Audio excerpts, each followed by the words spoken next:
So, yeah, welcome everyone. This is Design Thinking London. This is a place for design thinkers of any level, the ones that are just starting in the journey, as much as the seasoned practitioners, to come and learn from each other. And allow me, so this meetup is run by myself and Lucella. We used to have another co-organizer, but unfortunately he was too busy, so it's now just the two of us. We've been a little bit quiet this year. This is our only event this year because we've been quite busy, but next year we will aim to have more regular events. If you want to find us, this is all the places, the social where you can find us. We also have our Design Thinking London in YouTube, where you can find previous recorded events. And this is when we actually do events. We used to do events in person. That's some of the pictures from that, but hopefully next year we can go back to that. We are thinking when we do that to also keep the online presence, so also do at the same time, even if it will be in person, to have as well an online to stream it. And if you have something to share, we always looking for speakers, so please get in touch and let us know. And for today, this is our event guidelines. While the speakers are presenting, please mute yourself. And when you're asking obviously a question, please obviously unmute yourself. And we are recording the session, so if you don't want to be on the screen, don't put the camera on. If otherwise, do as you please, but be aware that we are recording. And this is our Slido. So as our speakers are, presented to us, you can either put your questions on the chat on Zoom, but we also have a Slido. So feel free to go there. Feel free as well to check on what others are asking and voting on it.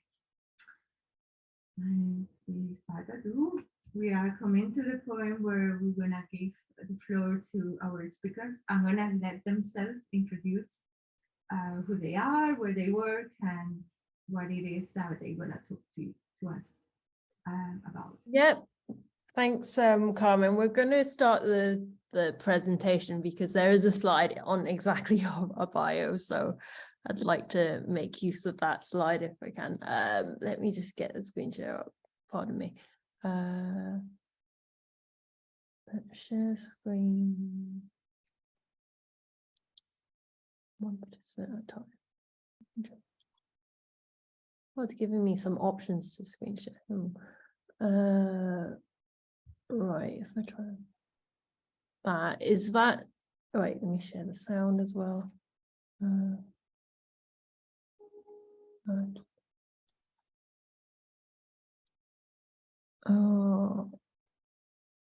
What am I sharing? Am I sharing the screen? Speaker screen. Yeah, the speaker screen. All right, so am I sharing the notes as well? Yep. Yeah. Okay, that's the wrong bit. Let me try again. That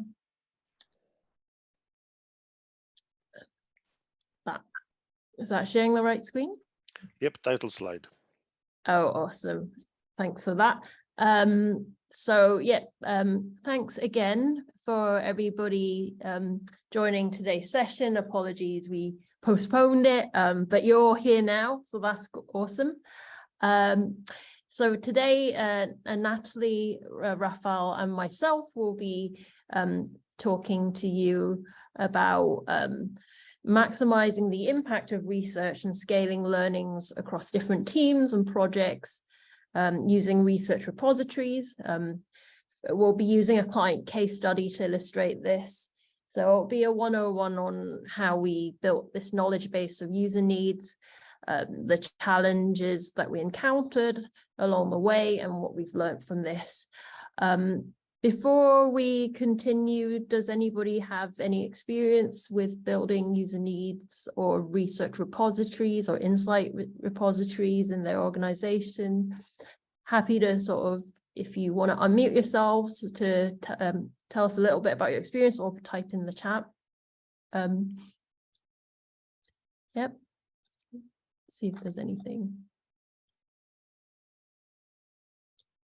That's cool. Maybe we'll have more experiences at the end of the talk, and we'll sort of share those learnings then. So a little bit about us. This is us. Natalie, do you want to unmute yourself and tell us a little bit about yourself? You're on mute, Natalie.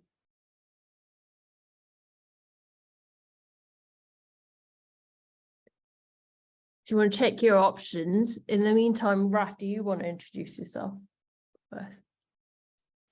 Can you hear me? Yeah. Okay. Hello, I am Rafał Drewnowski. I am user experience designer working in digital consultancy Kainos for about 6 years. And in the digital world, working for about 15 plus years. And I am user experience designer, as I mentioned.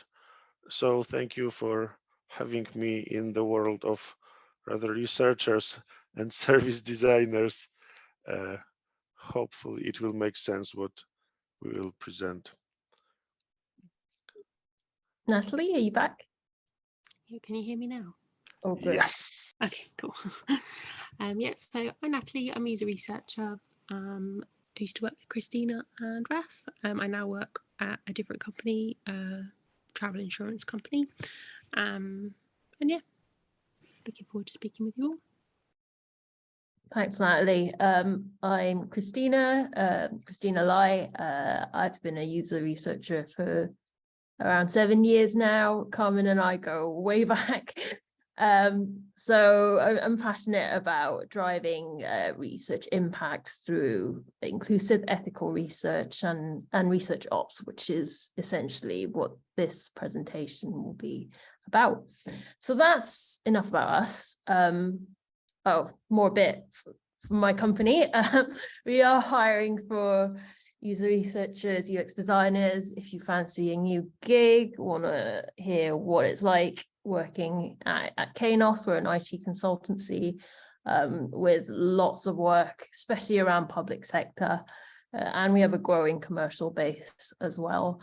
And in healthcare, if you want to hear about what it's like to work here, and if you're interested in new gigs, speak to me or Raf, just drop us a line and we can give you more information on that. Cool. So let's start by just introducing a bit about the notion of research repositories and what is it all about. So research repositories are used to store and organize information about user research. They can be methodology related documents, but also results at various levels of granularity. And the purpose essentially of having a repository is to streamline the workflow of researchers and to make research more widely available and easier to consume for people throughout an organization. But it's not easy. Making knowledge gained through research and making it findable, making it relevant, making it contextualized and understandable is quite complex. And repos, or short for repositories, are often poorly implemented, laborious and siloed in organizations. So it's often a full-time job building and managing a research library, which is why we have dedicated roles now for research ops specialists. And why does it all matter? Research repositories present a huge opportunity for surfacing insights from different projects, studies, and business functions and disciplines. It's important in all projects as an audit trail, but especially for long-running projects over years, where people often move on and off. So there's a real risk of duplication of work. And what you really want to get to is a place where anyone can easily find and discover research insights from research that's already been done, because that makes it more possible for the team to take ownership of user needs, which shouldn't just be the remit of researchers or designers.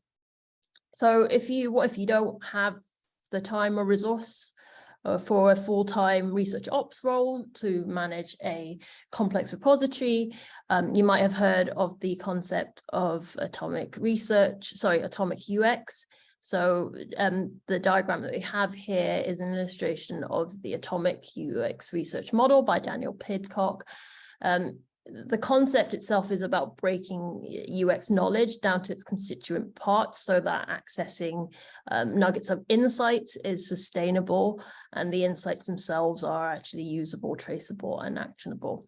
We won't have time in this presentation tonight to cover the model in detail, but I highly recommend you have a look in your own time. It's definitely worth looking up, and the research repository that we've come up with for this client case study is based on surfacing the insights, i.e. the user needs atom, which is linked to how it got to there in the documentation, so the experiments and the facts. So that's it in a nutshell on what the concept is about. Here are some examples of different flavors of repositories, and they come in all shapes and sizes. Starting from the top left clockwise, you have ones that come as a software as a service. So that's Aurelius Labs. I think it's changed quite a lot in appearance since it looked like that. But the notion of that is you can drill down to the level of granularity of research notes in the session that are taken live in the session. To the right of that is Airtable. That's quite a well-known software used for categorizing research insight.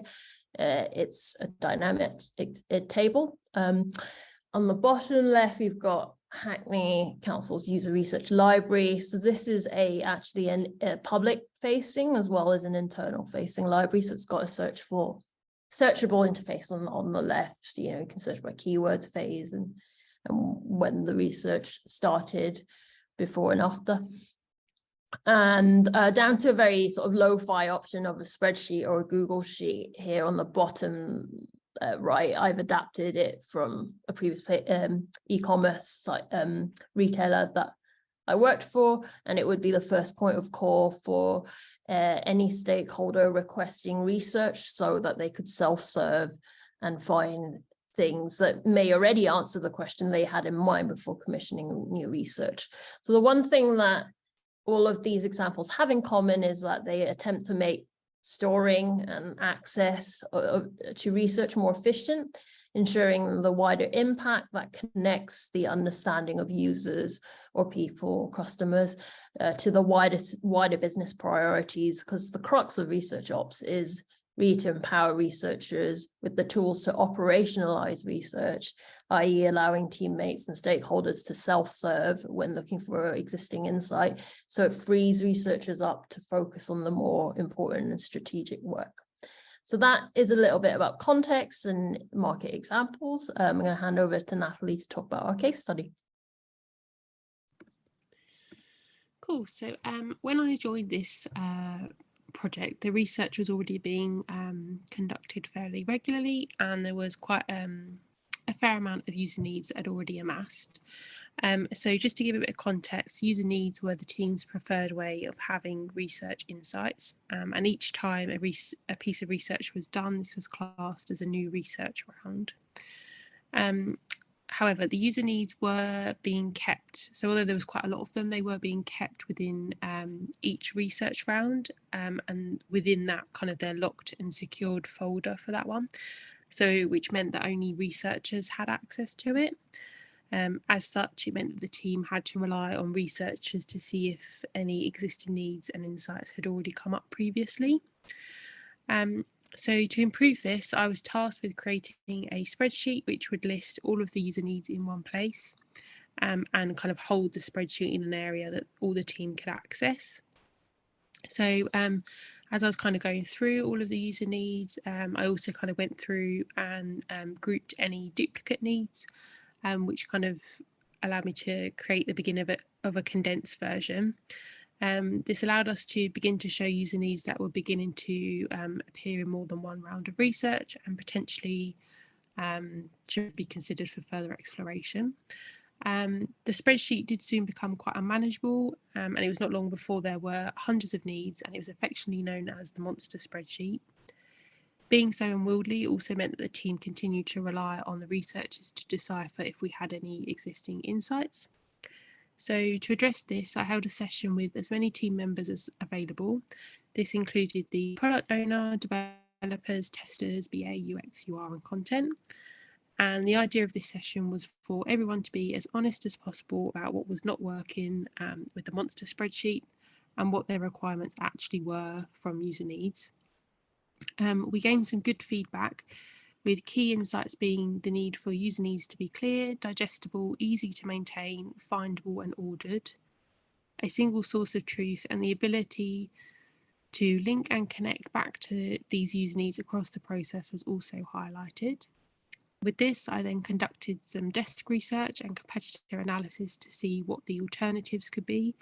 So the team were keen not to have another tool and rather kind of just utilise what we already had. So we explored the idea of Confluence, as this was already being used for other documentation and also kind of within the development team. But there were concerns that it would easily become another beast. So as such, Jira was favoured to trial because it would allow some type of search, ordering of the needs, and the ability to link to theme pages and epics, which would ensure that needs are present throughout the whole process. We then held a second session with the team to explore how we could best use Jira. We also discussed potential tech enhancements such as tags and labels. And there were some concerns raised around how user needs would be used. And so in that session, we agreed as a team that the user needs board would not be a workflow, but rather we were just kind of using Jira to kind of highlight the needs and also allow for a much cleaner and more manageable way for the user needs to be accessed by the team. And I think I hand over to Raf. Hello, yes, I will show how to convert that Excel spreadsheet into Jira format, and I recorded a video as I was foreseeing technical problems. So there is a video that Christina will play. Hopefully it will work as I intended.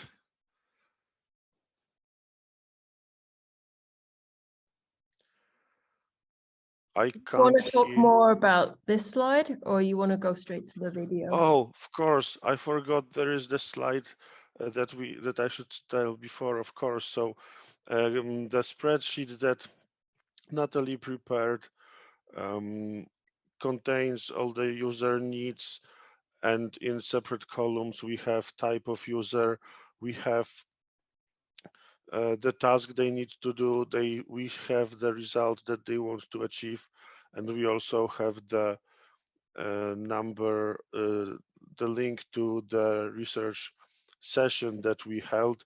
And hopefully, as you can see in the rightmost column of the left screenshot, there were some user needs that were appearing in a few user research rounds. However, in the tool we chose in Jira, we have only one field to capture long text, and this is the field description. So we wrote a formula in Excel to concatenate values from a few of fields into one field, and that can be imported into Jira, what you will see hopefully in the next slide in the video.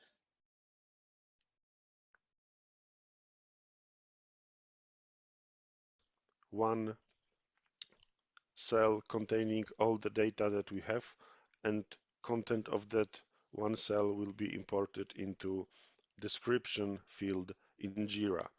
So I select cell G2 and I press equals to start entering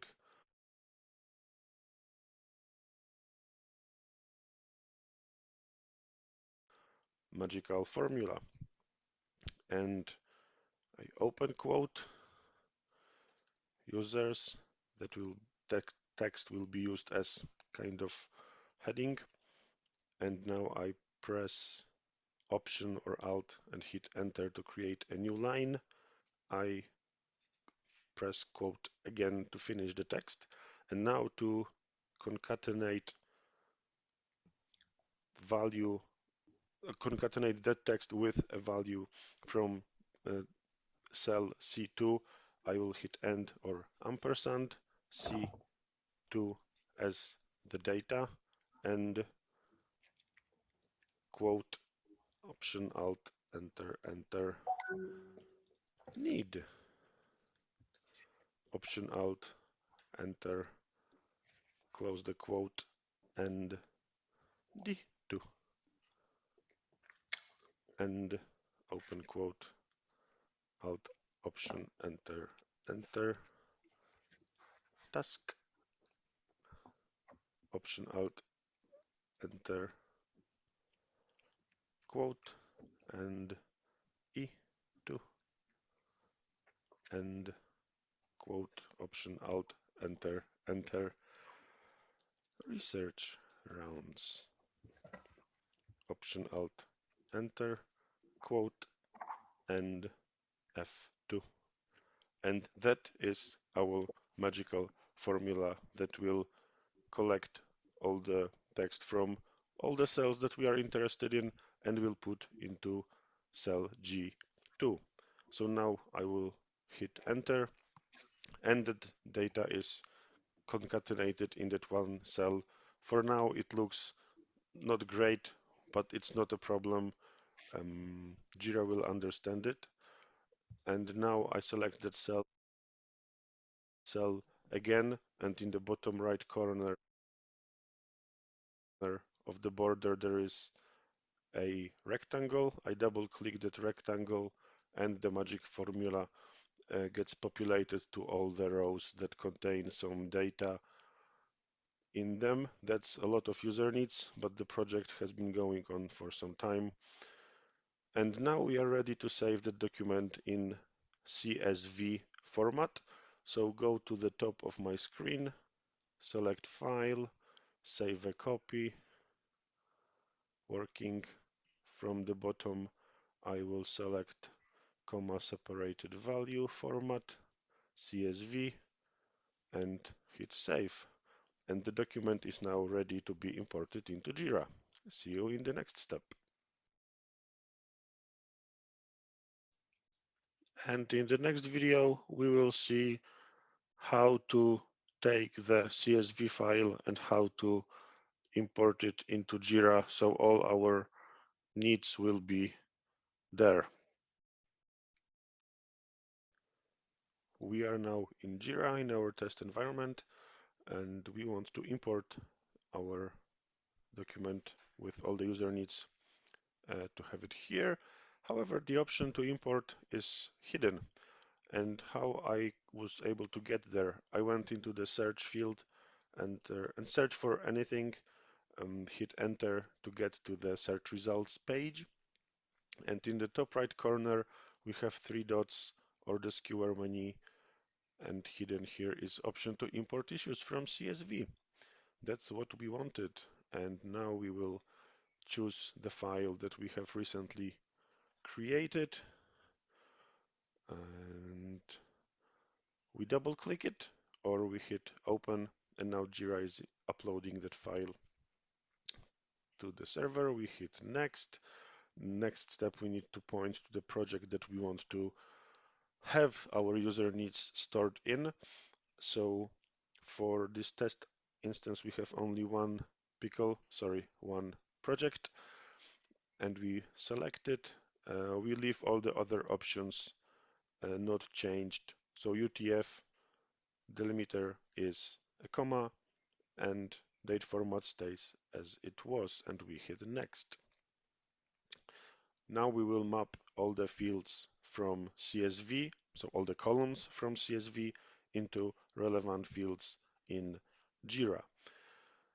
We used the need as a title of a ticket, and in Jira it's called summary. We used the description column, that was the G column that I showed you in the previous step, with concatenated data from all the fields, and we will map that field to description. That is the biggest field in Jira, the one that you have the text in. Apologies for speaking so simplistically, but that's how I see it. And we have the role column that we will map to a label, so we will be able to search, or to filter rather, I should say, only for users of particular group of, only for user needs of particular group of users. We have industry users or regulators, only two groups in the project. And now we hit next.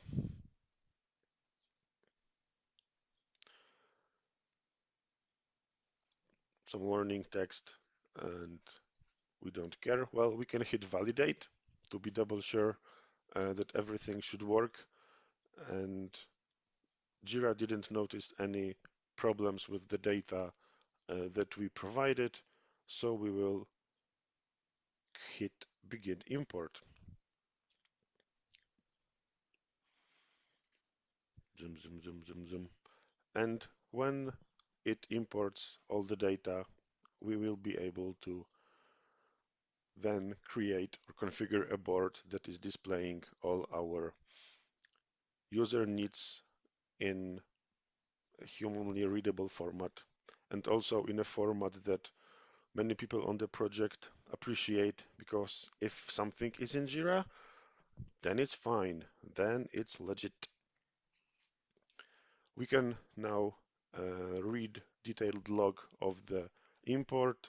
We can save the configuration for later case. However, probably you would import user needs just once, at least we did. And now we can click check created issues, and hopefully we will see all those issues that we have imported in the search results.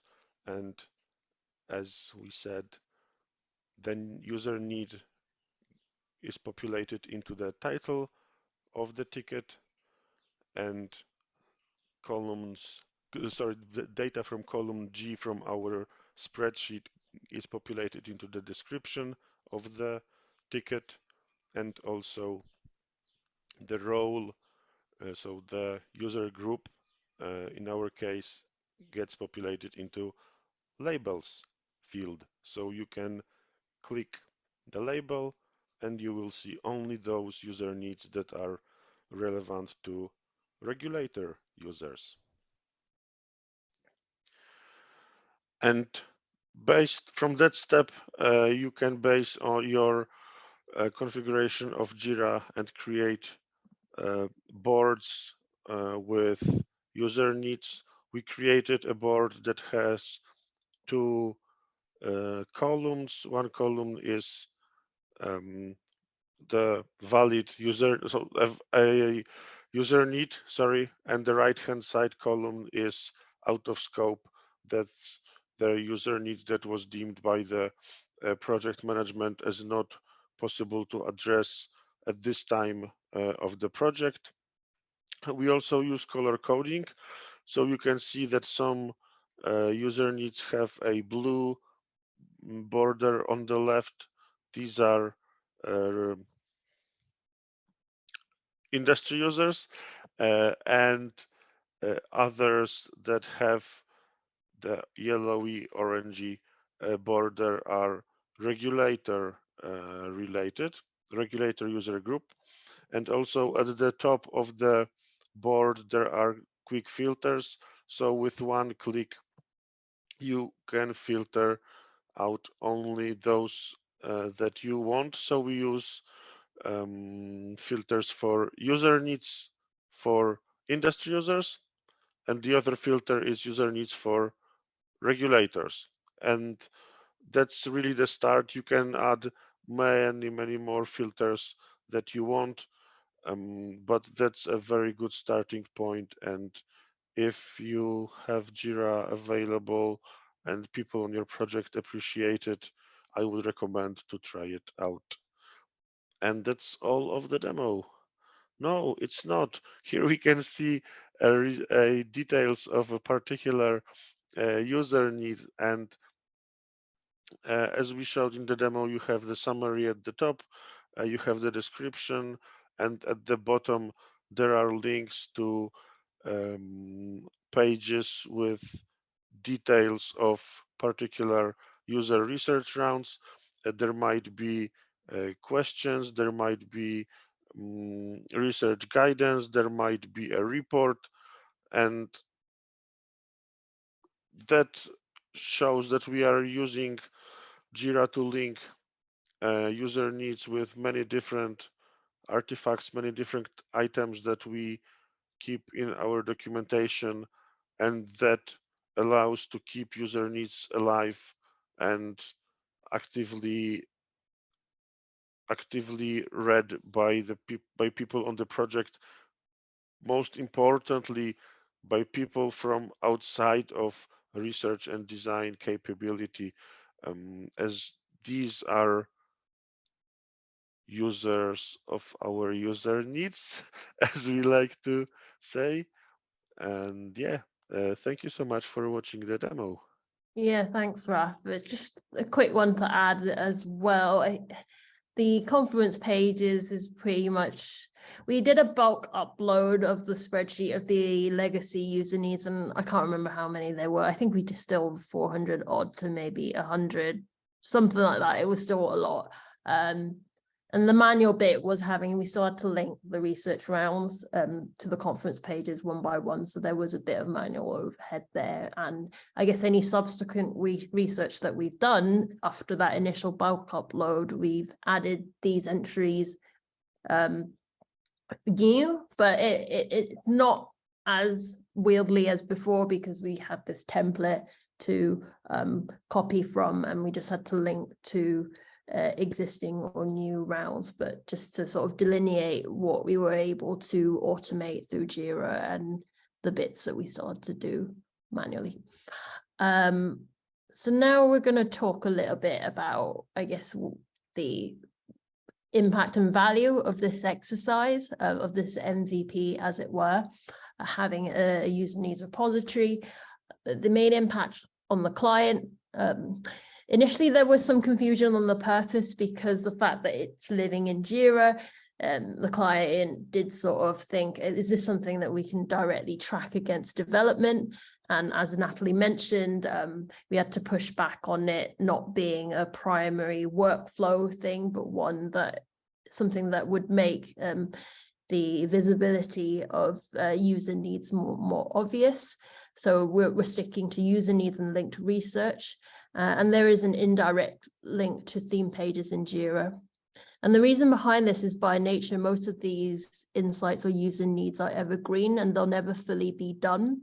So for example, if there is a need for a digital invoice, that will pop up over and over again because that will never fully be done. And also it might not be technically feasible as well for whatever reasons if it was in the out of scope field. So there were only a certain amount of them which were one-off user needs that would be done and never come back. So it's assumed that the UX and the content is a direct reflection of the user needs in action. So if that UX and content is meeting the user needs, then development itself will as well. It's also had an impact in increasing the visibility of user needs in development. So to surface user needs in development in a more obvious way, I've started linking these user needs tickets in Jira to the theme pages in development. So it's more obvious now. We started sharing this with the client's head of service design as well, who is auditing user needs across their portfolio to standardize the writing up of user needs that may be recurring across a portfolio. So this has given them an idea of ways of how they can catalog and manage user needs in a sort of more a sort of templated format. The impact on the team, I would say it's most useful at the beginning, at the start of a theme, to avoid any duplication of work if there's existing insight, because you've got that single source of truth to locate existing user needs, the context, and identify any gaps which you can start upon. It also allows us to link to other parts of R&D work more easily. So there's a chance to see the documentation from the beginning of the record of the user need down to the end. For example, a JIRA ticket for a feature, which contains themes and epics, which also links to the user needs. And adjacent to that is providing a library of evidence, i.e. known user needs that can be used to raise product improvements. And it becomes organically part of the research ops cycle of the sort of admin process, if you will, of documenting user needs in a simple, systematic way. So before launching a new research inquiry, the first thing that we would do is to see if there are already any existing user needs in that subject, see where there are gaps, and after any round of research, we would update.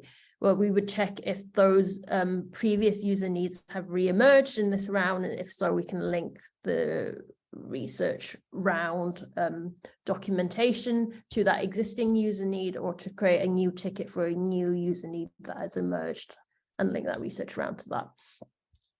As part of that sort of dashboard that Raf has shown you. In terms of limitations, it's still, the last time I was working on it, still largely used by the R&D team, i.e. the researchers, the content designers, the UX designers. There's some limitations around, you can't search by keyword, you can search by the summary, i.e. the heading of the ticket rather than the body of the description of the ticket. So there's definitely opportunities for improvement. First would be to improve the visibility, increase the visibility across the teams. So not just within the R&D circles, but product, tech, and the client, to encourage the understanding, ownership, and prioritization of user needs and the solutions for them. For example, if we see that this user need is recurring through 20 rounds of research, then there's a clear need that we might need to do something about that. So yeah, re-socializing the findings, because they have been part of this process of creating this tool, but it's easy to forget if they're not reminded of it, or if they're not encouraged to use it. And what's also important is that it's still in the test and learn phase, so we're still getting feedback on improvements to make it more helpful to as many people as possible. For example, we could look at exploring the atomic UX research model a bit more, and consider more options for surfacing, searching, and linking insight. For example, filtering by recommendations might be an interesting one. And just finally, some pointers you might want to consider based on what we've learned, some hints and tips. You might want to think about if you're considering starting your own repository. First of all, before making a repository, as Natalie sort of demonstrated, analyze the existing process, the UX related process, and the tools that are being used in the organization. Consider creating a mind map of how research gets done, how research data flows and gets turned into insight. So even a journey map or service blueprint. So from when research is initiated down to the results and how they're used in development teams. Secondly is defining what insights matter to your team and your stakeholders and your organization, deciding what's disposable and what's evergreen to keep. I would recommend you consolidating similar sounding user needs where possible, so you don't have too many similar user needs and it becomes difficult to manage.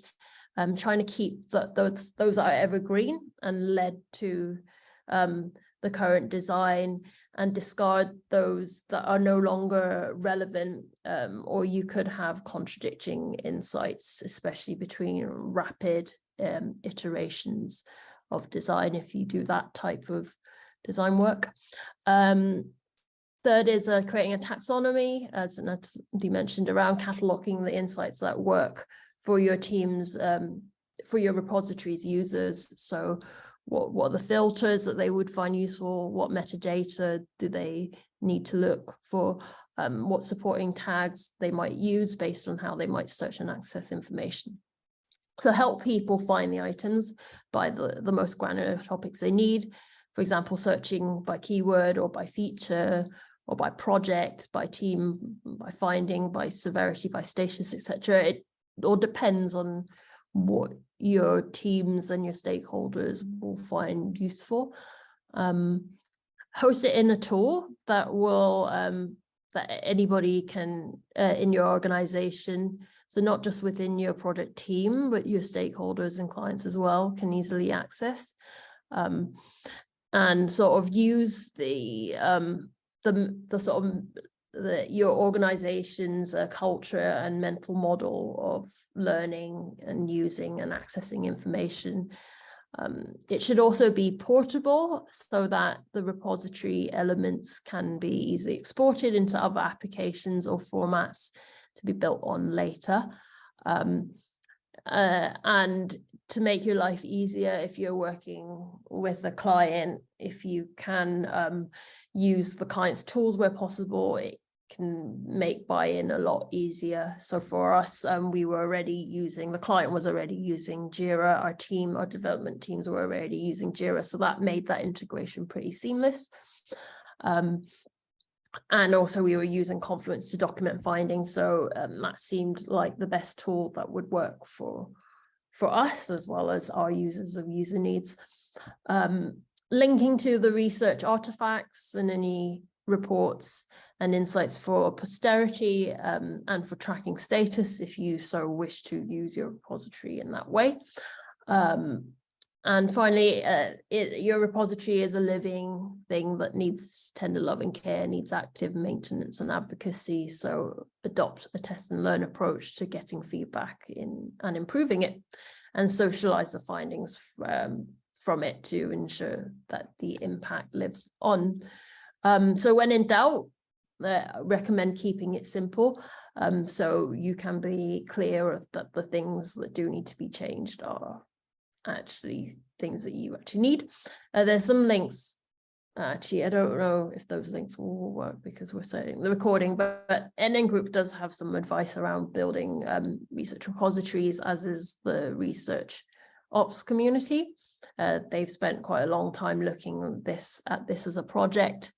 And yeah, in summary, by building a research repository, we're building a knowledge base for posterity, and it also helps teams reduce waste, communicate better, to track and scale the impact of research and product decisions over time and across an organization.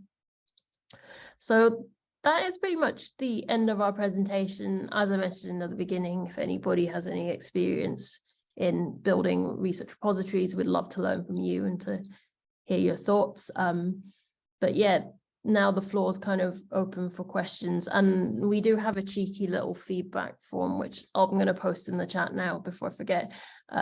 If you have any feedback on this presentation after the call. But yeah, let's thank you for your time, and let's see if we've got any questions. Thank you very much for your presentation. Very good case study there. We do actually have a few questions already. For others, if you want to just unmute yourself and ask the question there, otherwise just post it either in the chat or in the Slido, and we'll just read it out. So the first question is, how do you make the difference between evergreen needs and one-off need? So that's probably one for me.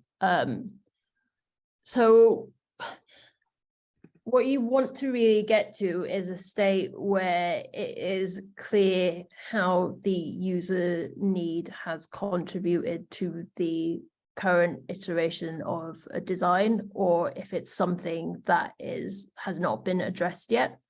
So if it's not been addressed, you might want to see how that user need has evolved. We haven't done that level of what's the word, granularity of showing how it's evolved that much, because we did condense that initially right from the front, right at the beginning before we before we uploaded it.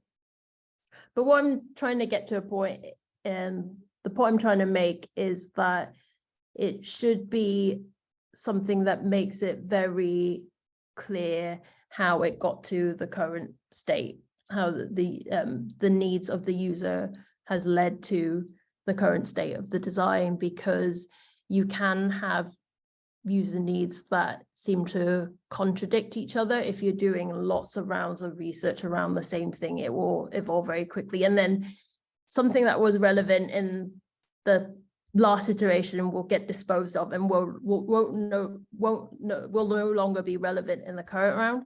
So that's when you have to sort of make that, you have to spin it basically, because you're going to end up confusing people for your future teams who are going to be reading that. I don't know if that makes sense. Yeah, I think it does. Yeah.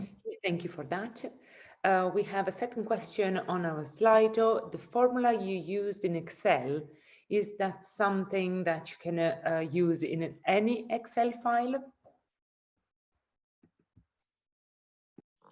Yes, absolutely. So that I used ampersand or and to glue together values from many different cells. And yes, you can do it in any Excel file. And also the trick that I really enjoyed was using Alt or Command and Enter to create a new line in Excel cell, so that I was able to add a line of space between user need and user role. And yeah, no problem with that. If you have any issues with recreating that formula from the recording, ping me on email or LinkedIn maybe, and we can dig into details how to make it work for you. I was actually wondering if you could share the formula here in the chat, maybe. Yep, I think it's doable. Oh, Thank you. you know, we could share all of this afterwards with all the attendees if you want. You know, you have as well some reference links that if you send it to us in the formula, we could share with everyone. Because I know some people have left Yeah, that's already. out. Yeah. Thank you. So there is another question. Is someone called JJP? I'm not sure if you're still there and if you want to ask the question yourself. Otherwise, I can read it out.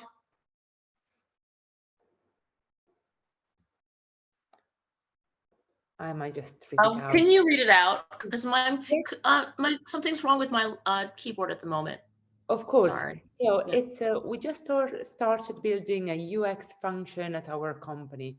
Would you suggest starting low fidelity with research repository, or just aiming towards something that as what you have created in Jira? I'm not sure who.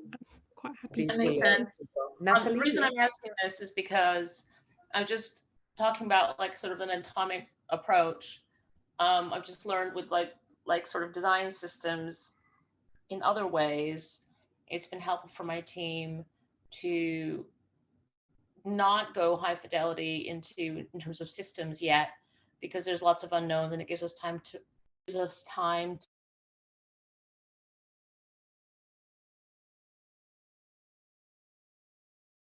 just wondering, in this case, is it something where you've just tested and you've realized what you've come to in terms of like the tagging system, or like the way you filtered things? Those things I think can be started from the beginning, or do you recommend starting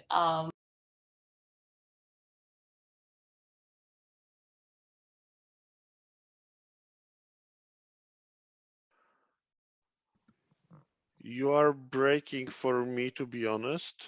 Oh, sorry, I've bad Wi-Fi. I guess I'm just asking if you recommend new teams to start really low fidelity like you have, or if your process of discovery, you've learned, hey, this Jira, you can just start there, and then, or do you recommend people starting kind of with spreadsheets and post-it notes? Personally, for me, so I've just started at a new company myself, and it's very much like a startup environment, and I am the only researcher. And I intend very much to have a higher fidelity one to begin with, rather than having to go through the pain of the whole spreadsheet all over again, because it was quite a night. Once you get into quite a regular research cycle, the needs add up quite quickly. So for me personally, I probably would try and make my life a bit simpler from the beginning, because it would be a lot easier to manage. The reason ours took a lot of thinking and how to get there was because we already had so many needs to begin with. So my plan is to kind of have something similar set up now, so that I can just add to it without having to kind of import anything, because there hasn't been any research that's done yet. So yeah, but that's just me. But personally, it was quite painful. So I would make life as simple as you can. Can I ask a follow-up? Sorry, just to Natalie, based on that, what would you change now that you're in a new space? I don't really know. I think my intention is to create something really similar. So we've just got Jira, and I think my focus is similar to kind of what Christina mentioned, is really going to be around kind of educating the wider team that this is here to help empower them, and that they know kind of what insights exist, what needs exist already, so that they're not always kind of relying on me. And the value of research is kind of like understood. So I really want to use it as a tool in that way. So I think that's probably something that I've like learned and want to continue to kind of develop. But the actual Jira itself, like what we created, I think it worked really nice. You can make it as fancy as you want, but I feel like for what I'm going to be doing, it doesn't need to be super fancy at the moment. Can I add to that? So Jira is free for users, for up to 10 users. So if you are working with a small team, you might try it. However, there are also other tools for collating, for managing a collection of pages that are somehow linked together, and the linking aspect is important, and the possibility to add attachments to every single page, to every single user need. That also gives like value to the user need when it can be when the report can be attached to the user need, or a user need can be linked to any ticket that is being worked on. If I could recommend, however, if I can recommend, I would recommend to start with the toolkit that is used in your company. If there is a product person, product team, or software engineering team that are using some software for tracking issues or tickets that they use, I personally would try to make that tool compliant with what we need, what we are talking about. Of course, it might not be possible, but maybe there is a way to use those tools that are already in your organization, because if you do it, you are where your users are. They don't have to learn a new tool, and that cannot be overstated, that using the tools that team are familiar with is a great way to make user needs accessible for everyone in the team. Hope that makes sense. Yes, yeah, it does. Yeah, thank you so much actually for this. We are actually at time now. We do have a couple of more questions though. So if anyone wants to just stay on the call for a little bit later, and if the speakers are happy to take another couple of questions, Carmen has got her hand up. So yeah, we'll see. But I just understand if anyone needs to leave, and now we reach 8 o'clock. So thank you so much for joining us, for everyone that was here, and who for whoever can stay. Yeah, we can just carry on the conversation. Carmen. Yeah, listening to you, I'm quite curious to know, what was the reception? How have you got feedback from people using this, and who is using it? Like, that's my curiosity. Who actually has been using it, and what kind of things they've been telling you about it? Yeah, I can link to a question actually on the Slido, which is how was the repository used across the company? So it's, yeah, we can just lump the two questions together. I don't know if you want to split this, Christina. Do you want to? Are you I'm unmute? happy to start, and you can. Yeah, you. Yeah. Go.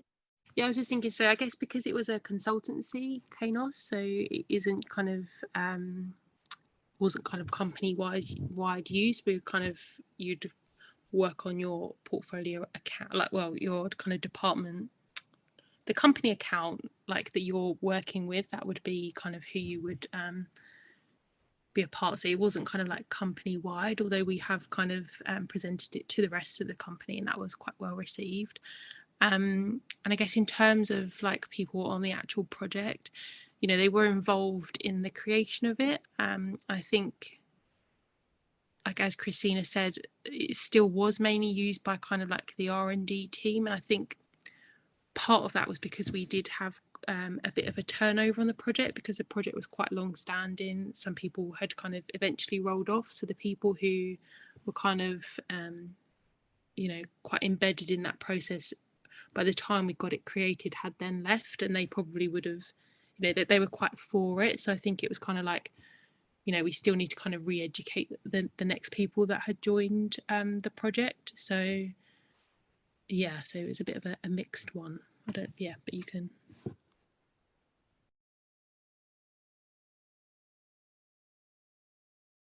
Raf, you got your hand up. Thank you. Yeah. Okay, thanks. Sometimes the user needs like repository is used in an unforeseen ways.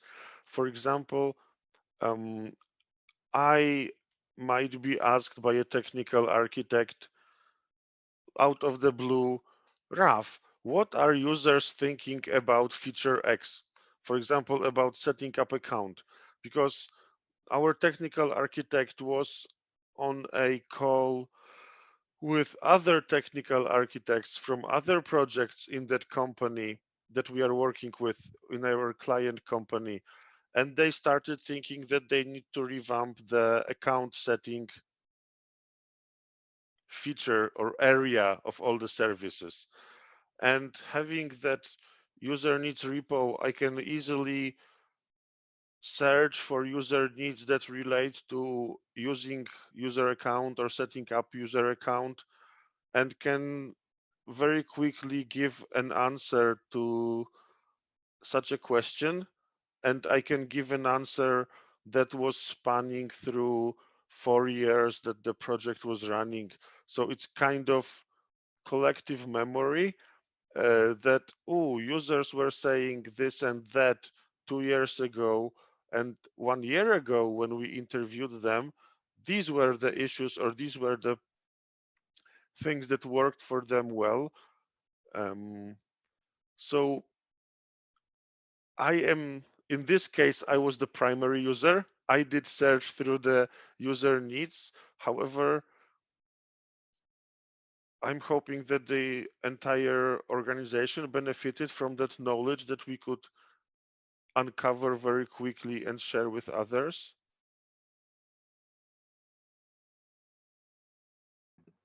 Thank you for sharing your first-hand experience. We do have another question in our Slido, which is, I've seen a similar repository done in Trello. Have you tried to explore other softwares other than Jira? I know you've touched upon this, but if you have tried or considered any other softwares, and if you can share it with us, please. I mean, for this particular project, I haven't, but in previous companies I've worked at, I've had, we just got trials of everything to give it a go, but we did have to sort of have the evaluative criteria of what we were looking for in the tool lined up, so we could evaluate each of the different tools against that. So the place where I was using the Google Sheet, which for what it was still working pretty well, but there was definitely some limitations there. We used Aurelius. We were still trialing out by the time I'd left the company, so I don't know if it's been adopted or not, but I've heard good things about Dovetail and Airtable from other places. So if I was to do this again, and if I had free reign to try new tools, I would give them a try and see how they go. Yeah, I don't know about Natalie, Raf, if you tried other ones. I think, yeah, so because again, kind of like what Raf said, the key tool at my new place is also Confluence and Jira. That's why I've ended up back at Jira. But I mean, as part of my, like, when we were kind of doing this, we ended up at Jira because that was the team, as a whole team, that was what was felt, kind of met the team's needs. So that was why we ended up with that. We did consider other tools. Yeah, we So did. I can't remember what they. Jira Confluence wasn't the first choice. Absolutely not. No. We hated Jira before we started using it for our needs. I can't remember because we tried, because the thing was that we didn't want it to end up.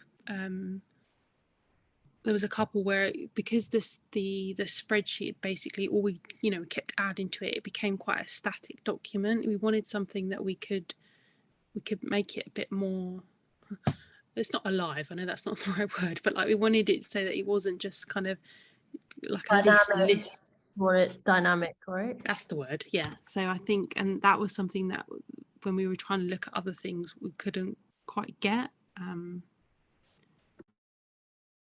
Do you remember how long we took to create that? Thinking back.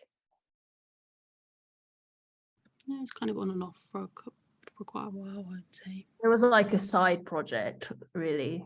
You just do these side hustles to try and make things easier, make life easier for yourself.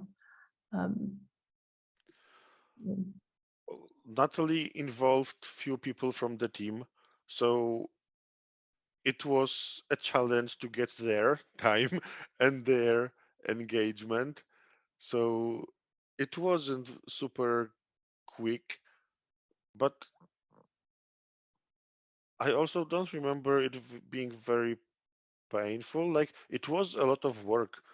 Natalie really considered the approach and planned approach and workshops with different people from different capabilities to understand what they need from us. And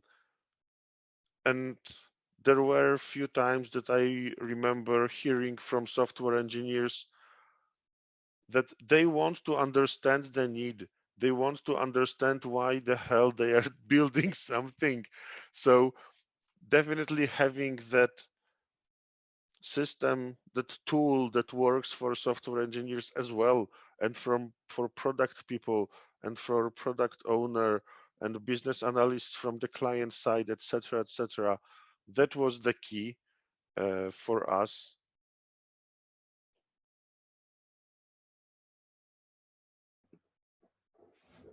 Thank you for sharing. Yeah, it's really good, as I said, seeing something that you have done, you've thought about it, you planned and you put together in such a way, and then yeah, you were able to share it tonight with us. There aren't any other questions on our Slido or on our chat, but we can actually just open the floor if anyone else has got any like last minute questions.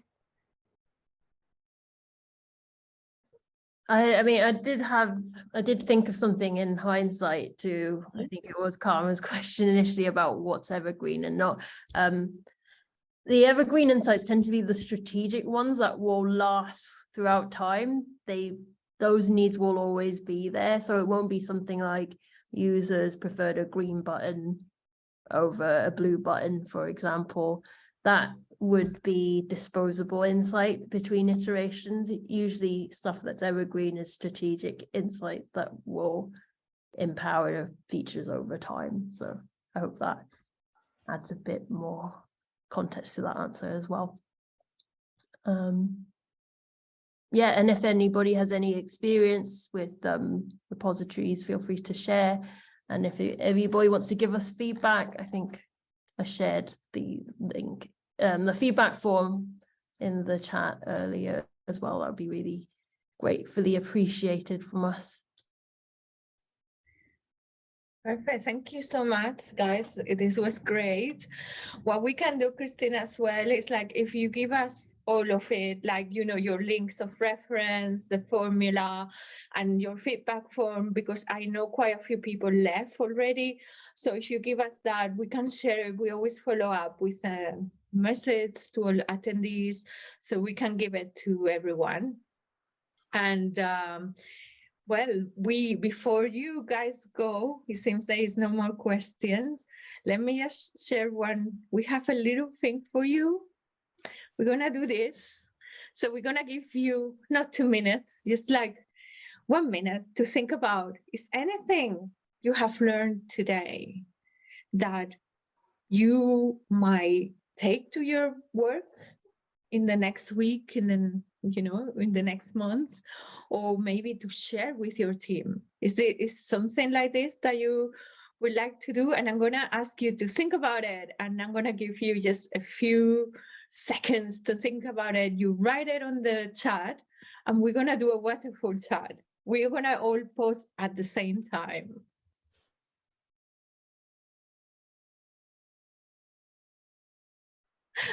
Here we go.